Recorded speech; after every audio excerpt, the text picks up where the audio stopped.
Welcome to the Wear, Wag, Repeat podcast. I'm Tori Mystic, here with my dogs Lucy and Bert. Together, we're interviewing cool, creative women entrepreneurs in the pet industry. Do you dream of working alongside your dog? Then sit, stay, and listen to the latest episode to find the inspiration and resources that will help you grow your own dog-inspired business. On this episode, you'll learn how an e-commerce pet store also serves as an online community of dog lovers and supports rescues across the country with every purchase. Learn how this mother-daughter entrepreneur team finds vendors for their store and connects with experts to guide their customers. In turn, they've become experts themselves, and they use that as their main social media content strategy. Cory is the co-founder of Dogly.com, which she started with her mom, Jane, and 4 rescue dogs, Bosley, Ozzy, Zoe, and Houston. They started Dogly because they had this constant feeling of, am I making the right decision for my dog?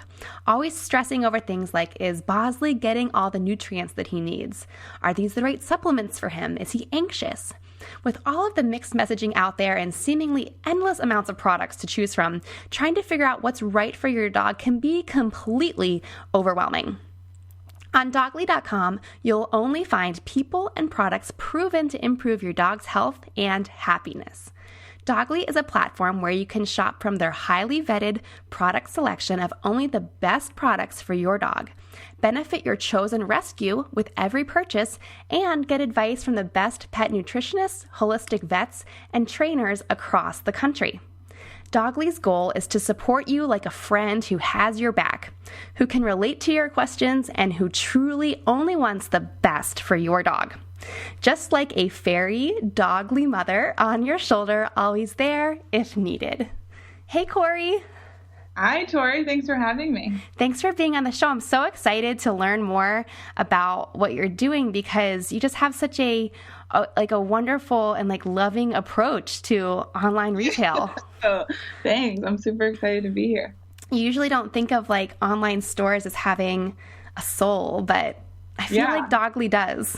Yeah, that's really, that's exactly what our goal is that right now, e-commerce is sort of just that. It's like a warehouse and there's tons of products and it's sort of up to you to know what's really the best for your dog.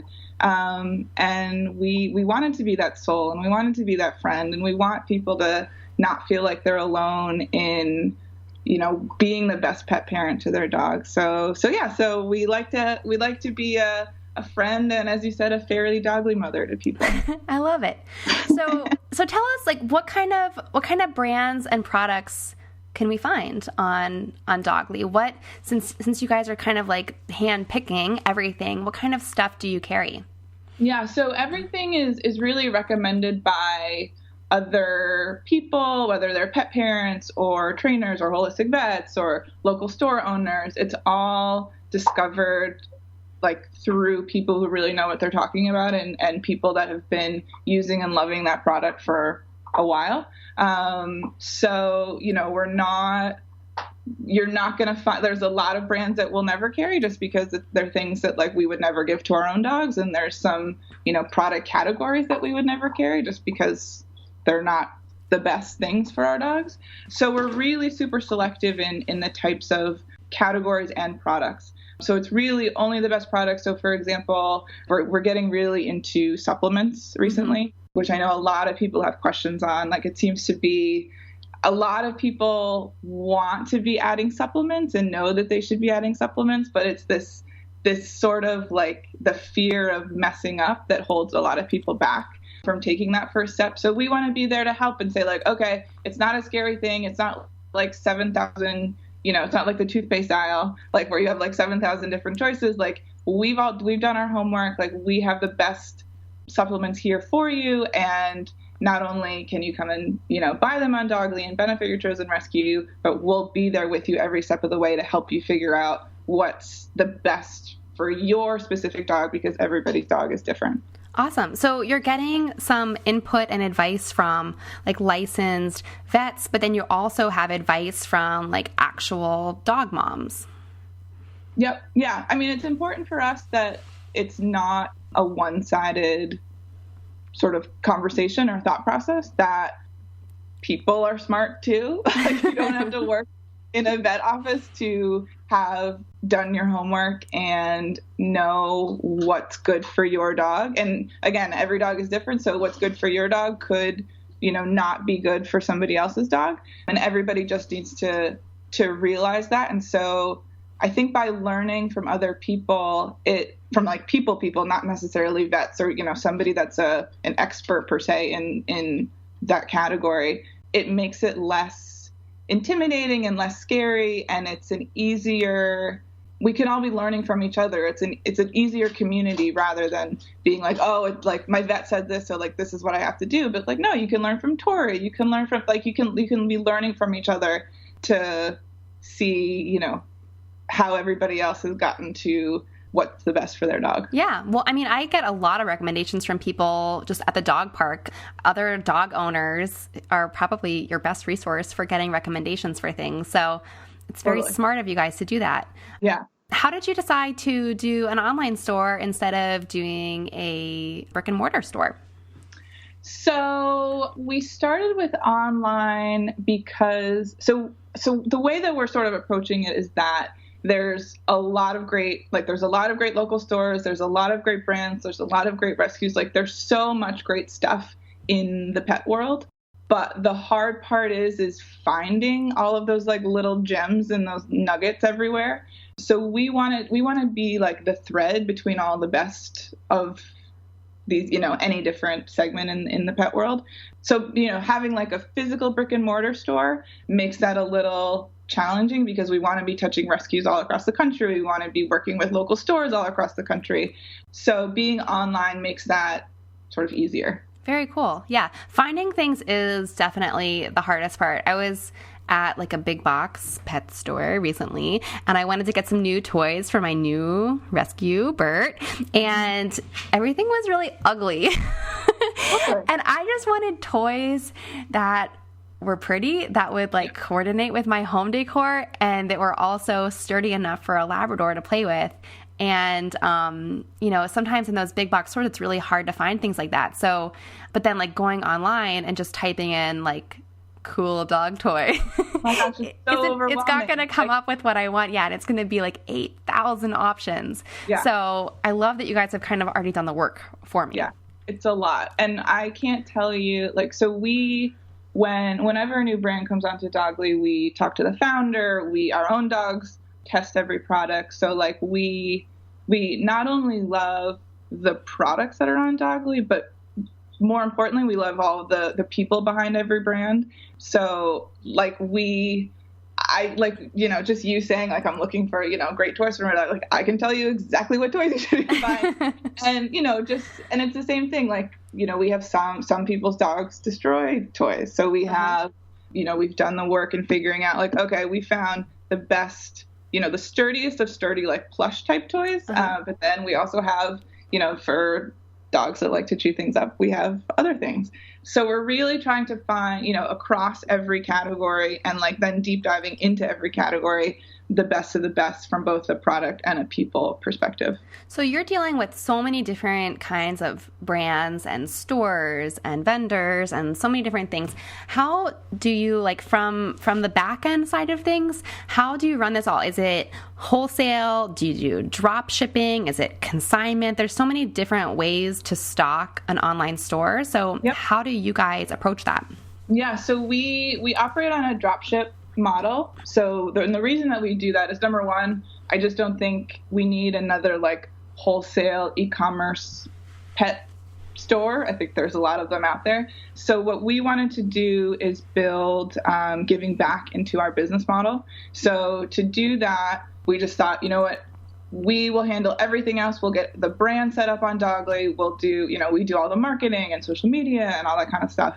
All the brand will have to do is ship, and we handle everything else. And so from our side of things, in doing that, we could build giving back into the business model so that when every brand that's on Dogly is required to donate back to the shelter of the customer's choice. So we set the donation, the minimum at 1%, And we really tell them like 1% is like really not like, let's do a little more. So most of our brands are falling around the 10% donation range, and we make it super clear. It's not like, donating, whatever. Like, you can do the math and you can say if something's $30 and a brand is donating 10%, like you can obviously say, like, exactly how much is being donated. So there's no like gray area in the donation. So being set up in the way we are makes it possible to have giving as like the core of our business. That's very cool. So how does that nonprofit charity component work in? Is there like a preset list of charities that people can choose from, or can you put in anything you want? How does that work? So we have Dogly actually started a couple years ago. We were actually an app, so we've evolved, but we were connected. We were working with 10,000 shelters all across the country, and really, from a content perspective, promoting the Adopt Don't Shop message, mostly across social. And so from that, we evolved into the marketplace, and we've been bringing those 10,000 shelters into the Dogly.com marketplace. So now people can come on, and every shelter has their own page within Dogly. So if you don't have a shelter that you want to support, or you don't know where you're, which shelter is local to you, you can come onto Dogly. You can like do a little research if you want, and you get to choose. So it's totally up to the customer. It was really important for us to be benefiting the shelter that's near and dear to your heart, and especially to be local, so that it's not just a big national shelter, that the funding is getting trickled down into the local levels, who are the guys that really need it. So you come on, you can choose your rescue. If you don't have a rescue, there's like a sort of like a catch-all. So we'll, sort of at the end of the month, we divvy it out across the board. But it's super simple. And if, you just do it at checkout, there's a drop down and you can choose your shelter, and then you can see how much you're donating. And then when you get your delivery, you'll have an adoptable dog from your chosen shelter on your packing slip. So you can see, it was really important to us that like it's a tangible giving, that, if you're donating 10% or we're donating 10% for you, that it doesn't just end there, that you can see like, this is potentially a dog that I'm benefiting with whatever I just purchased on Dogly. Right. Yeah. Putting a face on your donation, I think, makes it a lot more powerful for people. Yeah. Exactly. So why was it important for you to do things this way instead of just being, a standard store? I mean, a lot of pet businesses have a charitable component because in the pet industry, we all love our pets so much, and so you kind of can't help but give some of your extra income to rescues and to pets in need and things like that. But why was it so important for you to do it this way? Yeah, so we have 4 rescue dogs, and we've always, obviously we love our dogs, and it's my mom actually so my mom and I started Dogly together, and she actually used to run our local shelter in Connecticut. So we've been really involved in the rescue world for a while. And, we just saw that they do so much good. And sometimes their messaging gets, like national gets mixed in, or gets sort of all the attention. So we wanted local to really have a place to shine. And we wanted to give them a place where it's a meaningful number of a donation and it's ongoing. So it's not like, at the end of the year, whatever they get, right. It's like an annual check. It's like, it can be, buying poop bag. Like we have a poop bag company and he donates 10%. Like, you need poop bags every month. So like, that's like an automatic, donation that your local shelter can be getting just from you buying poop bags and us donating for you. So it's like it's a sort of a no-brainer when it comes to like, you need stuff for your dog, your shelter needs ongoing donations, even if it's like $3 or $5 a month. It means so much to them. Yeah, because you're not the only person on there shopping, so there's other people. It adds up. Exactly. Yeah. So we wanted to make it super simple and like really bring the rescue messaging in, like combine it with shopping, not just have it be like an add-on. Yeah. Sorry to interrupt the interview, but I would love to see what you're doing while you catch up with the Wear, Wag, Repeat podcast.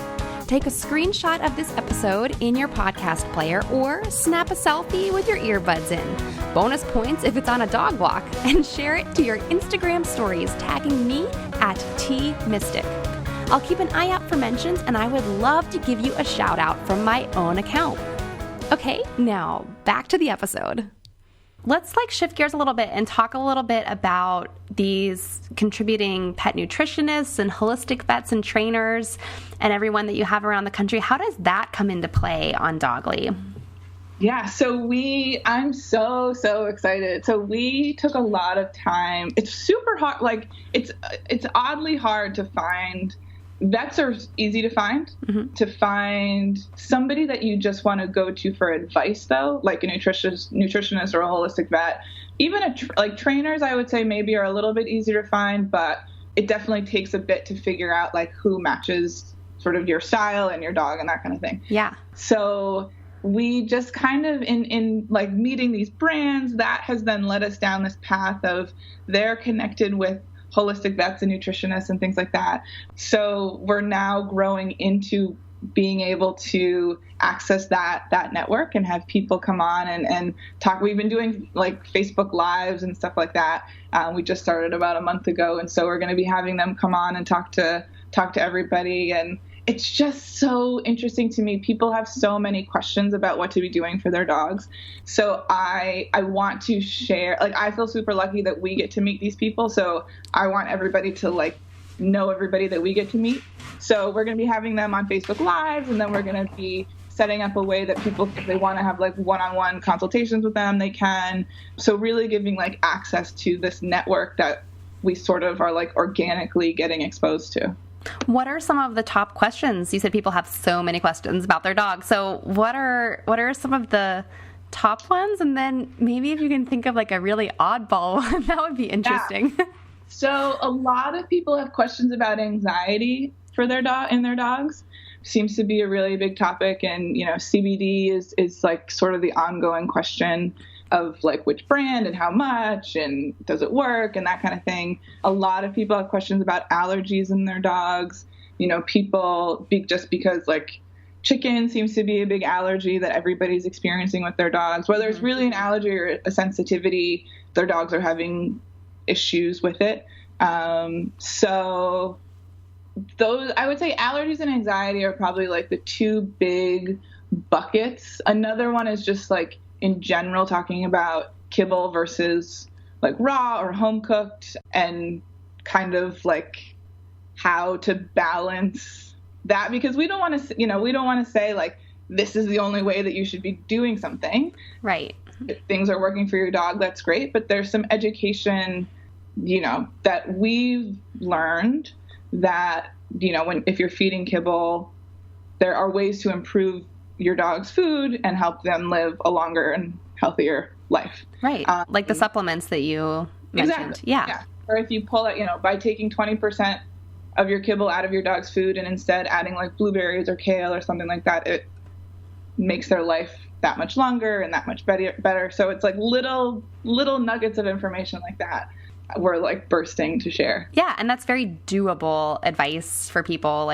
I tell people all the time that I just can't do 100% raw food for my dogs. I just can't. But adding little things adding supplements or adding really nutritious foods, like you mentioned, blueberries, that's really easy to do. Every morning when I eat my own breakfast, I usually share a little strawberry or banana or some yogurt or something, and that's what I eat. And so it's really easy to just share it with my dogs. Totally. And it's crazy. I found my dog eats better. He's going to outlive me. He eats better than I do. So my dogs eat way better than I do. And it's probably, their grocery bill is probably higher than mine. He had a beautiful breakfast and I had half a bagel. Something is wrong here. But it's so, I think, but having the conversation makes it so much less scary and feel okay, if I take this little step today and then I do this next, it's a build, you don't have to go feed full raw feathered whatever instantly. Like, it's okay. You'll phase in. You're still a good pet parent. Don't worry. Yeah. Everyone is just doing their best, I think. Everyone wants the best for their dog. So it's just a matter of figuring out how to do that realistically for you. Yep. So, okay. So your site is like a mix between like retail, but then also I just think almost like a forum for discussion and everything. Mm-hmm. How do you get the word out? Like, is there a certain social media or an email blast that you use, or, what has been your favorite marketing tool to let people know about Dogly? Yeah. So we have a couple. So Instagram is really bigger for us in terms of it feels more conversational. Mm-hmm. And that's where we actually get a lot of questions from people. So Instagram is big. So on Instagram, we're Dogly with an underscore at the end. And then we send about every other day, we try to send out just like a useful tip in terms of like everything that we do is in relation to our dog. So it's not like, we're sort of like giving advice and we're not following it ourselves. Like this morning, we just sent out one about a training session I just had with my dog who I thought was totally perfect, and like turns out he wasn't. Or turns out I'm not actually. It's all about like what I was doing. So like we sent that out this morning, and it's really just so people can like not feel alone and like be able to relate to us and what we're going through and hopefully help them. So those are really our two main ways of like us sort of getting the messaging out, but then we work super closely with the rescues on Dogly, so we really want to help them also talk to their already adopters or their potential adopters mm-hmm. about nutrition and getting starting out with the right base and that kind of thing. And then we also have this program called Dogs in the Know, who are like people, just like other dog moms who are super smart and are sharing educational tidbits, who also talk about Dogly on their socials. So a couple different ways. What I kind of hear you touching on, which I think a lot of people struggle with, is like considering themselves an expert.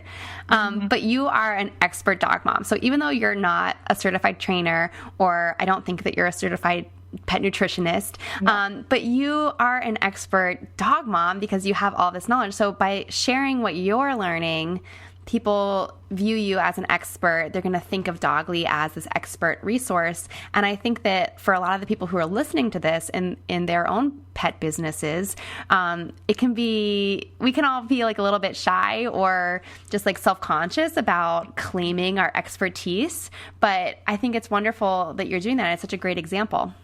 Yeah. I mean, I don't think I'm an expert. You are. Okay. But I can't tell you, my mom was my co-founder, so we were just messaging on Slack, and I was just said like, I just saw this, like, I just, learned like this and this and this and this, like, let's do, then we like put a plan together.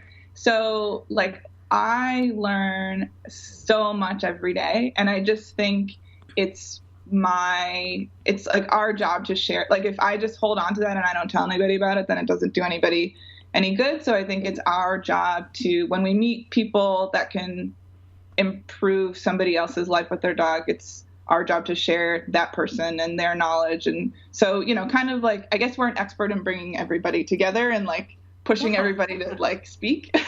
Right. And that's kind of like, it sounds like that's become your marketing strategy, or at least like your social media content strategy is sharing all of that stuff. For sure. So, okay, wait, your mom sounds really cool. You guys were messaging on Slack, and I don't think my mom would ever be able to figure that out. So what is it like working with your mom? How do you guys divvy up what you do in the business? Yeah. So it's so funny when I tell people that my mom and I started Dogly together, because you can like see their like wheels turning, and if they could work with their mom and start a business with their mom. So number one, I find it hilarious. And then number two, it's amazing. Like I can't imagine starting a company with somebody else. It's so much easier because we finish, like she knows what I'm thinking without me saying it. So we can do things a lot faster. We both come from the like marketing biz dev world. So we think similarly, but she's a little bit more, she's more on the creative side. I'm more on like the biz dev side. so we help balance each other out. But it's also really, it's like, we have to schedule like mom time where it's like, okay, like we're not talking about Dogly, like 24 hours. Like it's like Saturday. I'm not like, I'm not talking about Dogly. I have like a mom question that I want to discuss. Yeah. So it's definitely finding that balance of like, she's still my mom. Do you guys, do you have like certain like job roles or job titles, or do you both kind of do a little bit of the same kind of work? We divvy it up. So I'm more on the businessy side of things. She's more on the, like, all of the articles that we send out. Like, she's more on like the content creative side. She's the one that works with our shelters. She's actually really good at, like, she's the one that when we're first talking to brands, like, she's sort of the front lines of like talking to the founders and figuring out like if it's a good fit. And she's super shy. So even though like when people first meet her, they think she's like this extrovert and whatever, like she really doesn't like cold calling or like the first sort of meeting of people, but she's incredible at it. So it's so funny when like we have these conversations, she's like, oh, I have to call this person and whatever. It's like, dude, you have to do it. Like, and it's so funny when I have to be like the sort of the boss of things, be like, your job, like you have to do this. I don't care that you don't want to do this. And then she does it and she's great. And so it's definitely, for me, it's really fun seeing her find things that she's really good at, even though she doesn't like them.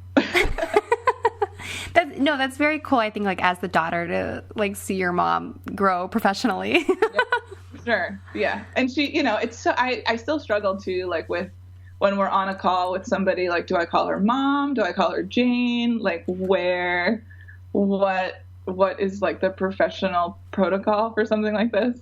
So I go back and forth sometimes. Yeah. Probably depends on who you're talking to too. Yeah, exactly. But yeah, no, it's amazing to work with her and to learn from her. I mean, she was the first female publisher of Men's Health magazine. Like, she launched RalphLauren.com when .com was like a new thing. Wow. So the real deal. So to be able to like work with her and for her to be my mom is pretty cool. That's really awesome. What an inspiration. Yeah. So between you and your mom, you guys have these 4 rescue dogs, but yes. You were talking about, you said a few times, my dog. So is one of them like your dog in particular? Yeah, so Bosley is my dog. So he's the one you'll probably see on our Instagram. He is some sort of like boxer mix, something black with this like galoofy little white nose. I call him, he's like this awkward, he's lanky. He looks like an awkward teenager that like hasn't grown into his body yet. It's this like lanky limb, just like total galoof of a dog. But he is like literally my child and my world. And then my mom has Zoe, Ozzy, and Houston. And they're sort of a range. Zoe's 14. She's incredible. We call her the Audrey Hepburn of dogs. She's just like, if she was a human, she would have like pearls and like she's just like an elegant dog. So elegant. Oh. And like 14, she can run circles around Bosley, who's like a year and a half. And then Ozzy and Houston are actually both from the same rescue down in Houston called Shaggy Dog Rescue, which is amazing. We just had like 27 of their alums over at our house a couple weekends ago for a foster reunion. It was insane, but it was great. That sounds amazing. It sounds like heaven. Yeah, it was a lot, but it was good. So yeah, so we have quite a crew. Okay, I just have to ask, like, do you have any advice on having 27 dogs over to your house? Don't. No, it was great. It was so Bosley was actually probably the only one that wasn't great, which then is what spurred us into talking to a trainer and all of that, just because so everybody else, so the Shaggy Dog Rescue crew are all like, most of them are like little white fluffy things. Mm-hmm. Bosley though has a weird thing that he doesn't like dogs who look like him. And of course there were, I don't know. I literally have no idea. But I know when we're walking down, I live in Manhattan. So like when we're walking down the street, like I know if I see a black dog with any white on his face, like we have to go the other way. I just know it. That's a very unique little quirk. It's so weird, so weird. But like, so do people, right? So it only makes sense. Yeah. But yeah, so there were a couple dogs who looked like him at the reunion, so it didn't bode well for him. But everybody else was great, and it was raining, and oh my God, everything was thrown at us, but it worked. That is so fun. Well, it's been so much fun talking to you. I can't wait to connect more online. Tell everyone where they can find you online. Yes. Well, thank you so much for having me. So we are dogly.com. Come on and find some good stuff for your dog and benefit your chosen rescue. And then on Instagram, we're Dogly, Dogly with an underscore. And then on Facebook, we're at Being Dogly. Okay, cool. Everyone check that out. Thank you so much. Thank you. Thank you for listening to the Wear, Wag, Repeat podcast. You can fetch show notes at wearwagrepeat.com. If you like what you hear, please hit subscribe so you don't miss an episode. And until next time, we'll see you around the dog park.